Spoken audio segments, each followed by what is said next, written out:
আসসালামু আলাইকুম রহমতুল্লাহ। প্রিয় খামারি ভাই ও বোনেরা, কেমন আছেন আপনারা সবাই? আশা করি আপনারা সবাই খুবই ভালো আছেন। তো আজকে আমার একটি খুশির মুহূর্ত আপনাদের কাছে শেয়ার করি। তো 3 দিন আগে আমাদের খামারে একটি গাভী আলহামদুলিল্লাহ বাচ্চা দিছে। তো সেটা বকনা বাচ্চা হয়েছে। তো আপনাদেরকে সেটা বাচ্চাটা দেখাবো।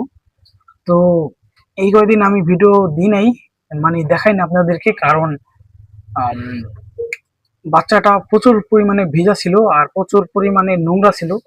তো সেটা পরিষ্কার করতে এবং শুকাইতে সময় লাগছে, তাই আমি ভিডিও আনি নেই। আর আজকে একটু শুকাইছে, তাই আপনাদেরকে আজকে দেখাবো। তো চলেন আপনাদেরকে সেটা দেখাই। তো বেসিক্যালি যে গাভীটা আমার বাচ্চা দিছে সেটা আপনাদেরকে চলেন আমি দেখাই।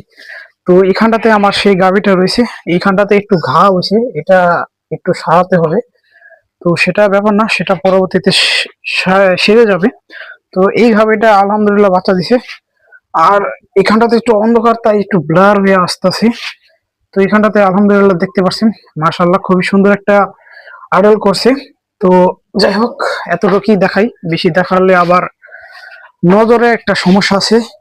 এই নজরের একটা সমস্যা প্রচুর পরিমাণে খারাপ। আপনারা যারা দেখবেন তারা অবশ্যই মাশাআল্লাহ বলবেন, কমেন্টে না বলেন, মনে মনে অন্তত পারলে মাশাআল্লাহটা বললেন, কারণ নজরে আমি অত্যন্ত বিশ্বাস করি। তো আশা করি আপনারা আমার কথা বুঝতে পারছেন। আর চলেন আপনাদেরকে আমি আমাদের গাভীর বাচ্চাটা দেখাই।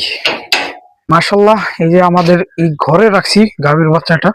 তো এই যে হচ্ছে আমাদের, এটা হচ্ছে বকনা বাচ্চা হয়েছে, ফ্রিজিয়ান জাতের, হলস্টেইন ফ্রিজিয়ান জাতের একটি বাচ্চা হয়েছে। আর এটা হচ্ছে বকনা।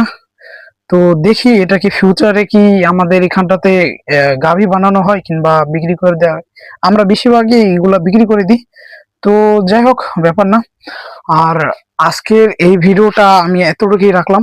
ভিডিওটা যদি ভালো লেগে থাকে তাহলে লাইক করবেন, চ্যানেলে নতুন হয়ে থাকলে অবশ্যই সাবস্ক্রাইব করবেন। ভালো থাকবেন সবাই, সুস্থ থাকবেন সবাই। আল্লাহ হাফেজ।